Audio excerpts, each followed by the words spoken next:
আবার যখন 70-80 বছর হয়ে যাবে, তখন আবার আপনি আমি নিজে হেঁটে গিয়ে টয়লেটটা পর্যন্ত করতে পারবো না। এমন অবস্থা আমাদের হয় না? বৃদ্ধ যারা হয়, বৃদ্ধকালে এমন অবস্থা হয়, আবার যেখানে বসাই দেয় সেখানে বসতে পারি, আবার যেখানে শোয়াই দেয় শুইতে পারি, টয়লেটে নিজে হেঁটে হেঁটেও যেতে পারি না। কে নিয়ে দম্ভ আর অহংকার করে?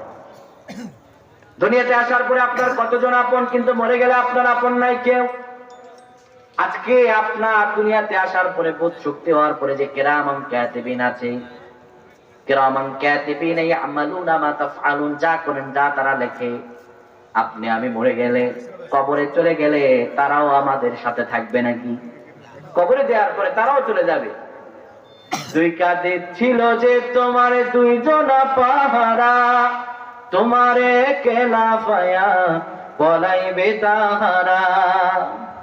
কেউ আপন হবে না। আপনজন যাদের আছে, দম্ভ অহংকার এক সময় থাকবে, এক সময় থাকবে না।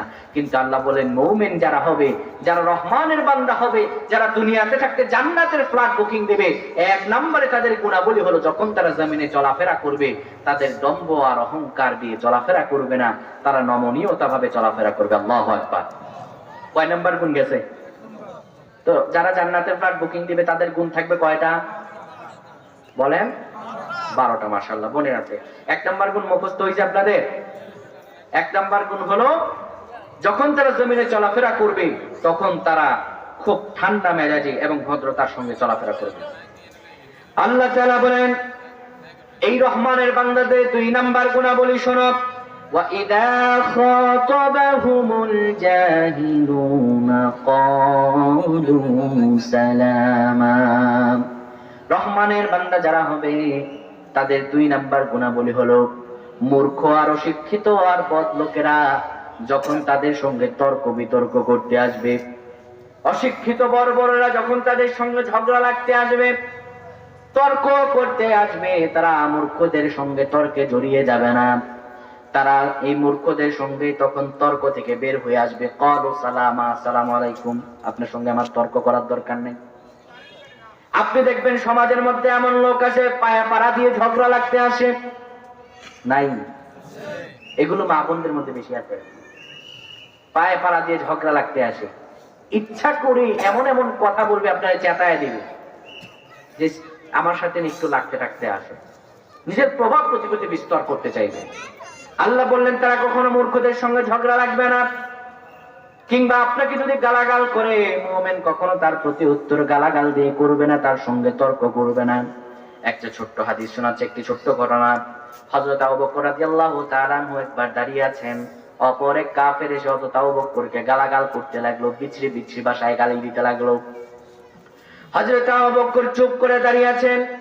একটু আর চোখে দূরে তাকিয়ে দেখলেন আমার রাসূলুল্লাহ দূরে দাঁড়িয়ে, তিনি হাতটা এইভাবে নিয়ে মুচকি মুচকি হাসেন আবু বকরের দিকে তাকিয়ে। হযরত আবু বকর অনেকক্ষণ তা লক্ষ্য করলেন। অনেকক্ষণ ওই কাফেরটা হযরত আবু বকরকে বিচ্ছিরি ভাষায় কথা বলার পরে হযরত আবু বকর একটু রাগান্বিত হলেন, তার কথার প্রতি উত্তর করলেন। হযরত আবু বকর যখন তার কথার প্রতি উত্তর করলেন, আবার একটু আর চোখে তাকিয়ে দেখলেন আমার রাসূলুল্লাহর মুখটা মলিন হয়ে গেল। আমার রাসূলুল্লাহর মুখটা কেমন যেন শুকনা হয়ে গেল, এতক্ষণ মুচকি মুচকি আছেন, এবার মুখটা বন্ধ। হযরত আবু বকর কাফেরের সঙ্গে কথা শেষ করে রাসূলুল্লাহর কাছে আসলেন, বলেন ইয়া রাসূলুল্লাহ, ইয়া হাবিবাল্লাহ, আমি দেখতে পেলাম কাফেরটা যতক্ষণ আমাকে গালাগাল করতে লাগলো, বিচ্ছিরি বিচ্ছিরি ভাষায় আমাকে আন্ডার এস্টিমেট অপমান করতে লাগলো, বাজে ভাষায় আমাকে আক্রমণ করলো, আমি যতক্ষণ চুপ ছিলাম আমি দেখতে পেলাম আপনি কেমন কেমন করে মুচকি মুচকি করে হাসছেন। কিন্তু কাফের কথা যখন আমি প্রতি উত্তর করলাম, আপনার মুখটা বেজার হয়ে গেল। ইয়া রাসূলুল্লাহ, এর কারণ কি?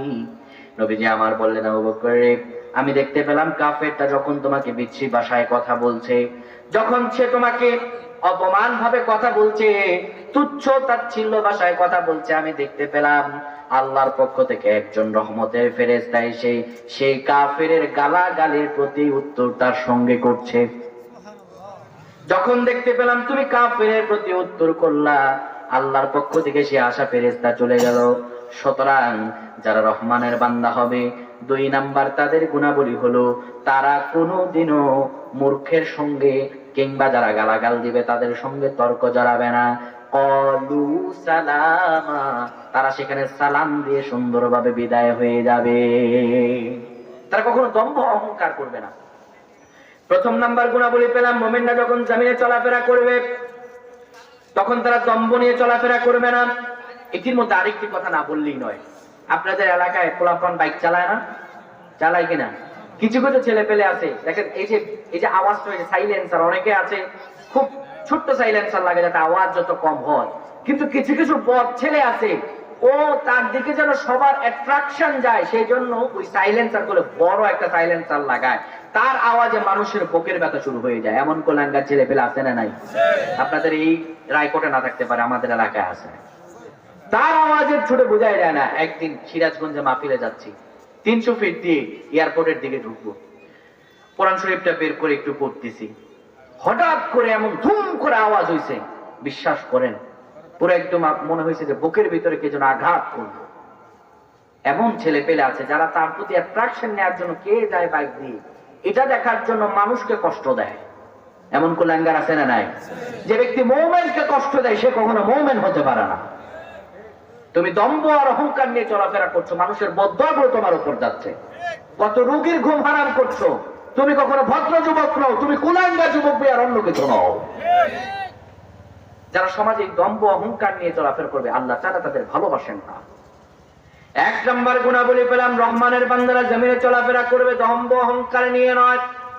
2 নম্বর গুণাবলী পেলাম, তাদের সঙ্গে যখন মূর্খরা ঝগড়া করতে আসবে কলু সালামা, সালাম দিয়ে বিদায় হয়ে যাবে। 3 নম্বর গুণাবলী আল্লাহ তাআলা বলেন ওয়াল্লাযীনা ইয়াবিতুনা লিরাব্বিহিম সুজ্জাদান ওয়া কিয়ামা। জোরে বলেন আল্লাহু আকবার। আল্লাহ রাব্বুল আলামিন বলেন মুমিন বান্দাদের, রহমানের বান্দাদের যারা জান্নাতের ফ্লাইট বুকিং দিবে, 3 নাম্বার তাদের গুণাবলী হলো এই রহমানের বান্দারা রাতের কালে সারা রাত্রিতে তারা ঘুমিয়ে অবহেলা চিত্তে কাটাবে না। রাত যত গভীর হবে সুজদা ওয়া কিয়ামা, কিয়াম করে আর সিজদা দিয়ে তাদের রাত তারা পার করবে। আল্লাহু আকবার। মুমিনরা রাত যত গভীর হবে, রাতের গভীরে তারা কোনোদিনও খারাপ কাজের মধ্যে জড়াবে না। আজকালীন এই সময়ে রাত যত গভীর হয়, আমার আল্লাহ রাব্বুল আলামিন 7ম আসমান থেকে 1ম আসমানে অবতরণ করেন আর বারবার বান্দাদেরকে ডাকেন, ও বান্দা কার কি লাগবে আমার কাছে যাও। আল্লাহ গভীর রজনী হলে পরে মধ্য রজনী থেকে শেষ রজনী পর্যন্ত বান্দারে নিয়ামত নিতে ডাকেন। কার রিজিক লাগবে, কার সম্পদ লাগবে, কার বিপদ থেকে বাঁচতে চাইবে আমার কাছে যাও। রাত গভীর হয়, আমার আল্লাহ রাব্বুল আলামিন বান্দাকে রিজিক দিতে চান, কিন্তু আমাদের সমাজে এক ধরনের লোক আছে, রাত যত গভীর হয় কিছু কিছু যুবক আছে পাপের কাজের মধ্যে তত জড়িয়ে যায়। এমন যুবক নাই? বিশেষ করে রাত গভীর হলে পরে গার্লফ্রেন্ডও পড়া শেষ, বয়ফ্রেন্ডেরও পড়া শেষ, কই 2 জন আসে এবার চুটিয়ে প্রেম করি। যে প্রেম বিয়ের আগে হারাম। রাতের গভীর আল্লাহ বললেন রহমানের বান্দারা নামাজে দাঁড়িয়ে কাটায় আর সিজদার মধ্যে দিয়ে কাটায়।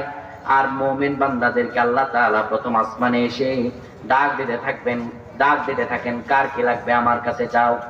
আর আপনি আমি রাত যত গভীর হয়, এই গভীরতম সময়ে আমরা ইবাদত আর সিজদা দূরে থাক, রাত গভীর হয় আর আপনার আমার পাপের তীব্র মাত্রা বেড়ে যায়, ঠিক কি না?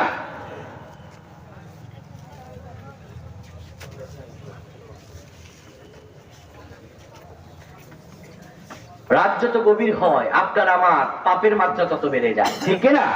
এতে বললাম এক শ্রেণীর যুবক। আর এখন তো অন্তর্বর্তীকালীন সরকারের এই মুহূর্তে এলাকায় কিছু কুলাঙ্গার বের হয়ে গেছে, এরা আশায় থাকে রাত কখন গভীর হবে আর মানুষের বাসায় চিন্তাই করব। নাই নাকি? সবাই দরবেশ। আল্লাহু আকবার। রাত গভীর হয়, আল্লাহ বলেন রাত যত গভীর হয় আমার মুমিন বান্দারা তারা কখনো এই রাত গভীরের সময় পাপ কাজের মধ্যে জড়িয়ে যায় না।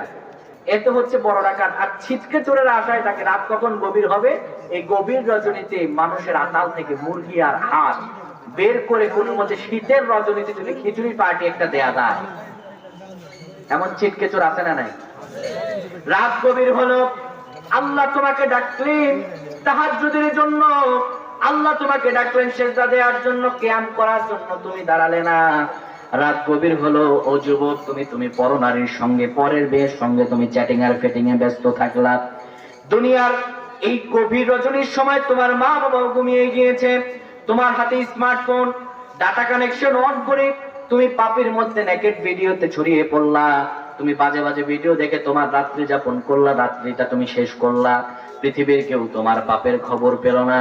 অন্যের মেয়ের সঙ্গে চ্যাটিং আর ফেটিং এ তুমি ব্যস্ত, কেউ তোমার এই পাপের খবর জানলো না। বলেন তো দেখি, চাদরের আড়ালে, কম্বলের আড়ালে, মানুষের আড়ালে যদি আপনি পাপ করেন, পৃথিবীর কোনো মানুষও যদি না জানতে পারে, আমার রব আল্লাহকে জানতে পারে না নাকি? আল্লাহ তাআলা কিয়ামতের ময়দানে তোমার হাতগুলো তোমার দিয়ে সাক্ষ্য দিয়ে হবেন। কিয়ামতের ময়দানে তুমি এই পাপগুলো দেখতে পাবা। কম্বলের আড়ালে কোন মেয়ের সঙ্গে তুমি চ্যাটিং ফেটিং করেছো, কোন নেকেড ভিডিও দেখে তোমার সময়গুলো পার করেছো, কিয়ামতের ময়দানে বড় ডিসপ্লে করে দেওয়া হবে। মানুষগুলোর সামনে তার পাপগুলো উন্মোচিত করে দেওয়া হবে। মানুষগুলো সেদিন বলবে, আল্লাহ এই পাপ আমি করি নাই। আল্লাহ বলবেন, পাপ করো নাই? বলবে, আল্লাহ ভুলেও করে নাই। তো পাপ না করলে ঠিক আছে, দাঁড়াও।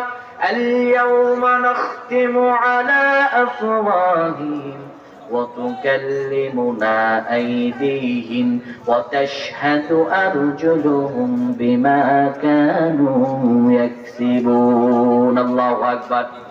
আল্লাহ তাআলা কিয়ামতের ময়দানে মুখটা বন্ধ করে দেবেন। এই যে আঙুল দিয়ে তুমি আজকে টাইপ করো, এই আঙুল দিয়ে মুখ বের হয়ে যাবে, এগুলো দিয়ে মুখ বের হয়ে যাবে। এই কিয়ামতের ময়দানে হাতগুলো আল্লাহর সঙ্গে কথা বলবে, ওয়াতাশহাদু আরজুলুহুম, পাগুলো সাক্ষ্য দিবে যা করেছো, কোন দিকে তুমি হেঁটে গিয়েছো, কোন হেঁটে গিয়ে কোন পাপের মধ্যে তুমি জড়িয়েছো। পৃথিবীর বুকে তোমার পাপের খবর কেউ না জানতে পারে, কিন্তু একজন জানে। আওয়াজ দিয়ে বলেন, তিনি কে? আরো জোরে বলেন, তিনি কে? আল্লাহ তাআলা বলেন, রহমানের বান্দারা এমন হবে না। রাত্রিকালীন সময়গুলো পাপের মধ্যে তারা জড়াবে না। তারা তাহাজ্জুদের সিজদায় তাদের রাতগুলো কাটাবে। তাদের রাতগুলো হবে আল্লাহর সঙ্গে ভালোবাসা। আল্লাহু আকবার। আমার রাসূলুল্লাহর রাতগুলো কেমন কাটতো, আপনার আমার রাতগুলো কেমন কাটে? নবীজি আমার সালাতের মধ্যে রাতের কালীন সময় দাঁড়াতেন। আম্মা জান আয়েশা সিদ্দিকা রাদিয়াল্লাহু তাআলা আনহা বলেন, আমার রাসূলুল্লাহ এত রাত্রিকালীন সময় নামাজ এমন ভাবে পড়তেন, রাসূলুল্লাহর পা মোবারকগুলো ফুলে ফুলে যেত, এতটাই ফুলতো, জায়গা ছিল না। রাসূলুল্লাহ যখন হুজরার মধ্যে সালাত আদায় করতেন, আম্মা জান আয়েশা পা বিছিয়ে শুয়ে আছেন সেখানে। নবীজি আমার দাঁড়িয়ে থেকে যখন সিজদায় যাবেন, আম্মা জান আয়েশা পায়ের মধ্যে চিমটে কাটলেন, আম্মা জান আয়েশা পাটা সরিয়ে দিলেন, রাসূলুল্লাহ দীর্ঘতম সিজদা করলেন। নবীজি আবার সিজদা থেকে উঠলেন, আম্মা জান আয়েশা আবার পা বিছিয়ে দিলেন। আপনার আমার রাত কেমন করে কাটে, আর রাসূলুল্লাহর নামাজ রাতগুলো কেমন করে কাটতো? দীর্ঘতম সিজদা আর দীর্ঘতম কিয়ামে রাসূলুল্লাহর সালাতের মধ্য দিয়ে এই রাতগুলো কাটতো। যারা তাহাজ্জুদ করবে তাদের অবস্থা কেমন হবে? আল্লাহ তাআলা বলেন, ওয়ামিনাল লাইলি ফাতাহাজ্জাদ বিহি নাফিলাতান লাক আসা আইয়াবআসাকা রাব্বুকা মাকামান মাহমুদা। আল্লাহু আকবার। যারা তাহাজ্জুদ আদায় করবে, যারা রাতের গভীরে পাপের কাজের মধ্যে না জড়িয়ে কিয়াম আর সিজদার মধ্যে দিয়ে যার সময়গুলো যাবে, তারা তো জান্নাতের ফ্ল্যাট বুকিং পাবে। শুধু তাই নয়, মাকামাম মাহমুদা, তাদের সম্মানগুলো আল্লাহ তার মাকামে মাহমুদের মধ্যে তাদের নামগুলো লিপিবদ্ধ করে দিবেন। সুবহানাল্লাহ। তাদের রাতগুলো কাটবে ইবাদতের মধ্য দিয়ে, কিয়াম আর দীর্ঘতম সিজদা দিয়ে। রাতের আধারে যারা সিজদাতে রয়, তারাই তো মুমিন, তারাই তো মুমিন। তারা ছাড়া যারা রাতের গভীরে অন্যায় আর খারাপ কাজের মধ্যে জড়িয়ে যায়, এরা কোনোদিন রহমানের বান্দা হতে পারে না। এটা আমরা 3 নাম্বার গুণাবলী পেলাম। এরপর আল্লাহ তাআলা 4 নাম্বার গুণাবলী দেন, যারা জান্নাতের ফ্ল্যাট বুকিং দিবে। শোনো, ওয়াল্লাযীনা ইয়াকুলুনা রাব্বানা সরিফ আন্না আযাবা জাহান্নাম ইন্না আযাবাহা কানা গরামা। আল্লাহু আকবার।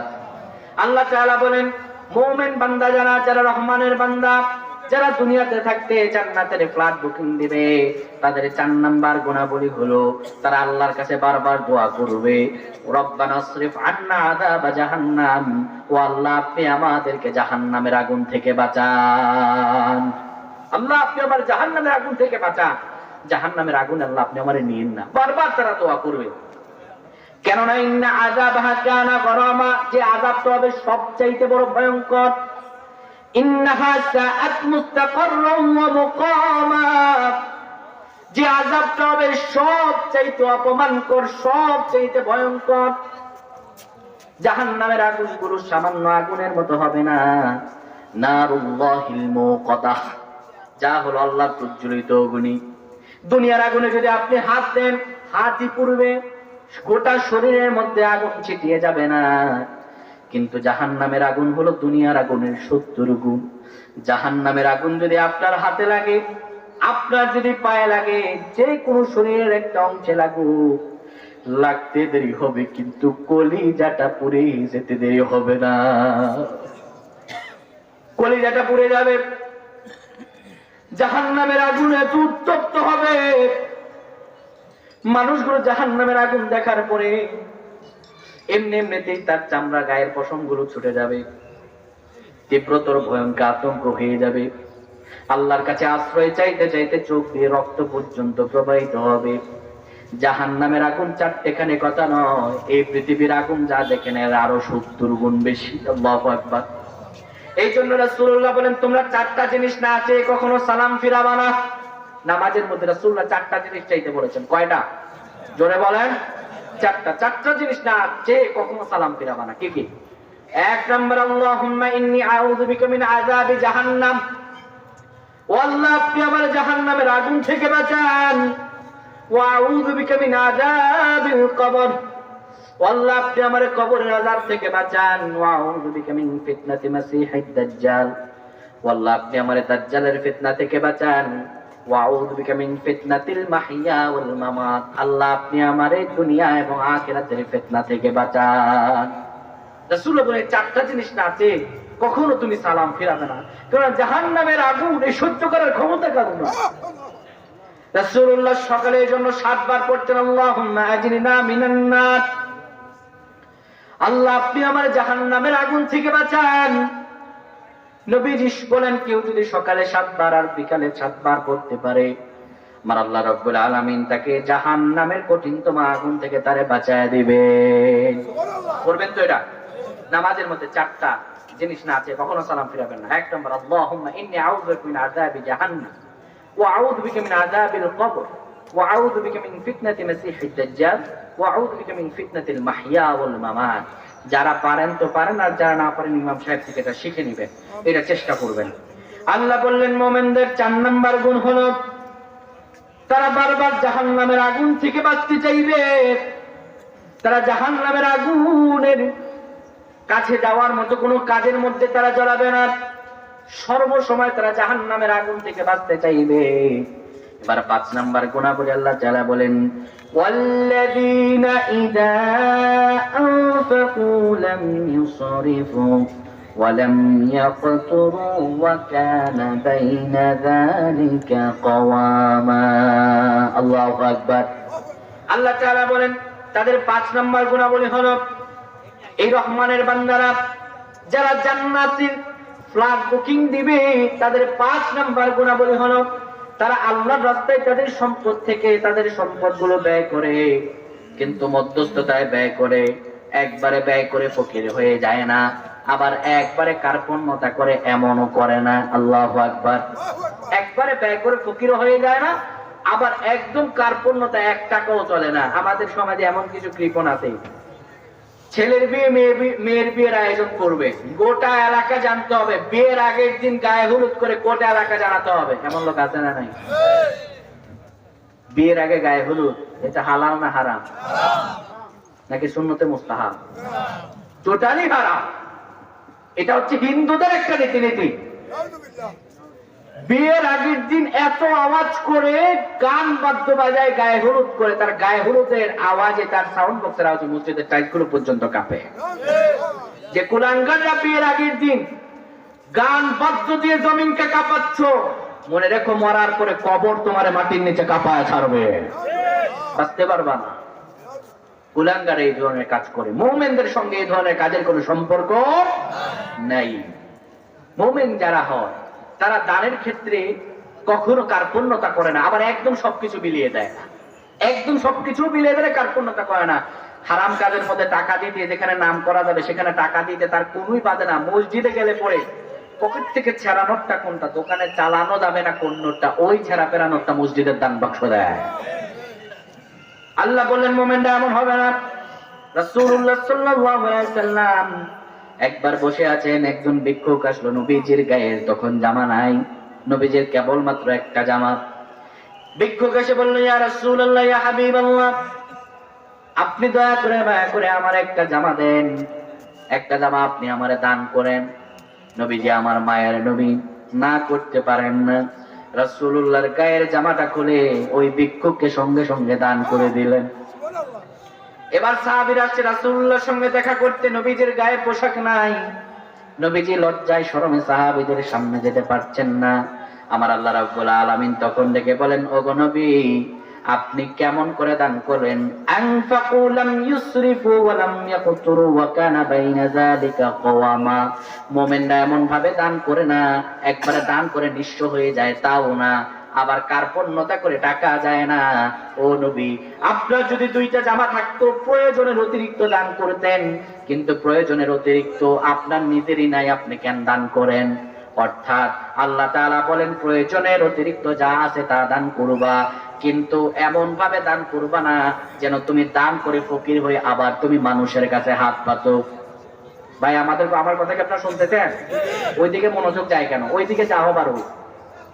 বলেন তো কি বলছি? 5 নাম্বার গুণ কে বলছেন এখানে? দায়িত্ব নিয়ে যাবেন কি?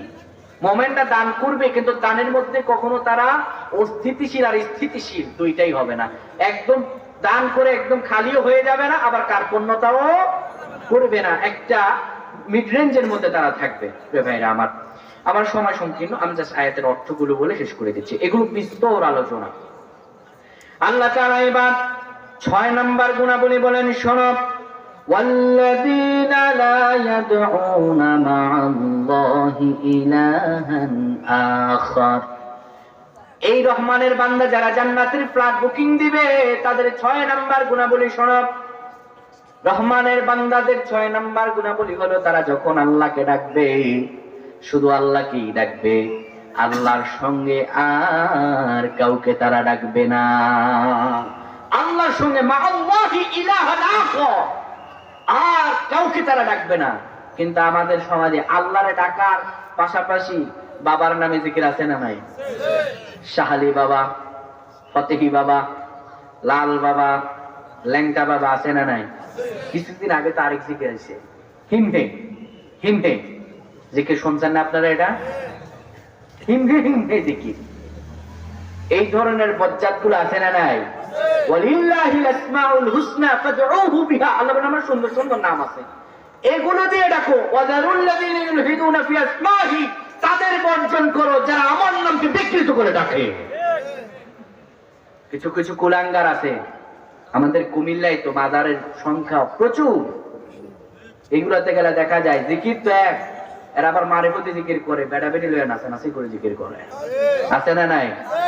আমি তো বলি খাজার দরবারে কেন যা? বলে খাজার দরবারে জান্নাত পাওয়া যাবে। কেন? খাজা আমার সুপারিশ করবে। কিন্তু আল্লাহ বলেছেন মান যাল্লাযী ইয়াশফাউ ইনদাহু ইল্লা বিইذনি, কিয়ামতের ময়দানে কে আছে যে আল্লাহর আদেশ ব্যতীত সুপারিশ করার ক্ষমতা রাখে? বাবা আপনারে সুপারিশ করবে কিয়ামতের ময়দানে, বাবারই তো কোনো খবর থাকবে না। এই ধরনের ভণ্ডদের সঙ্গে আমাদের কোনো সম্পর্ক। খাজার দরবারে সবগুলো ইমান নষ্টের কারবারি ছাড়া আর অন্য কিছু চলে না, ঠিক কি না? খাজার নামে মাজার করে দেখায় যারা খাজার শান, দিনে করে ভণ্ডামি আর রাত্রে মারে গাজায় টান, ঠিক কি না? খাজার নামে মাজার করে দেখায় যারা খাজার শান, দিনে করে ভণ্ডামি আর রাত্রে মারে গাজায় টান, দিনে করে ভণ্ডামি আর রাত্রে মারে গাজায় টান। তো যারা খাজার মাজারে যায়, মানে পরিচিত করলাম, ভাই তো আপনি মাজারে যান, ভালো কথা, তো নামাজ টামাজ পড়েন, ইমাম তো ওইদিকে বাদ দেন, এদিকে কিছু ইমাম রাখেন না, কিছু কামান টামান, কিয়ামতের ময়দানে কোনো দিক দিয়ে যদি উসিলা দিয়ে রাখতে পারেন, কয় বেটা আমরা খাজার মুরিদ, নামাজ রোজা আমাদের কিচ্ছু লাগে না, ফতুয়া আছে। বললাম ফতুয়া কি? কয় ফতুয়ায় আমপারা। ফতুয়া কি? তো কি ফতুয়া সেটা বলেন তো, শোনো। পানির নিচে মোম জ্বালাইলে মোম তো বারে জ্বলে না, খাজা বাবার মুরিদ হইলে নামাজ সোজা লাগে না। ফতুয়া দেখছেন? খাজার নামে বাজার ঘুরে দেখায় যারা খাজার শান, দিনে করে ভণ্ডামি আর রাত্রে মারে গাজায় টান। যারা খাজার মাজারে যাবে তাদের ঈমানগুলো নষ্ট হয়ে যাবে, ঠিক কিনা? আল্লাহ বললেন মুমিনরা তো তারা আল্লাহ ইয়াদউনা মাআল্লাহি ইলাহান আখার, যারা আল্লাহর ডাকার পাশাপাশি আর কাউকে ডাকে না, শুধু আল্লাহকেই ডাকে। ওয়ালা ইয়াকতুলুনান নাফসাল্লাতী হারামাল্লাহু ইল্লা বিল হক, তাদের 7 নাম্বার গুণাবলী হলো তারা কোনোদিনও অন্যায়ভাবে মানুষকে হত্যা করে না। ওয়ালা ইয়াজনুন, তারা জিনা এবং ব্যভিচারের মধ্যে জড়িয়ে যায় না। প্রিয় ভাইরা আমার, আমরা কেবলমাত্র 6 থেকে 7টা গুণাবলী বলতে পেরেছি। আবারও যদি কখনো দেখা হয় আমরা ইনশাআল্লাহ বাকি গুণাবলী জানবো। আর এই গুণাবলী তো আমি বললাম, আপনারা চেষ্টা করবেন সূরাতুল ফুরকানের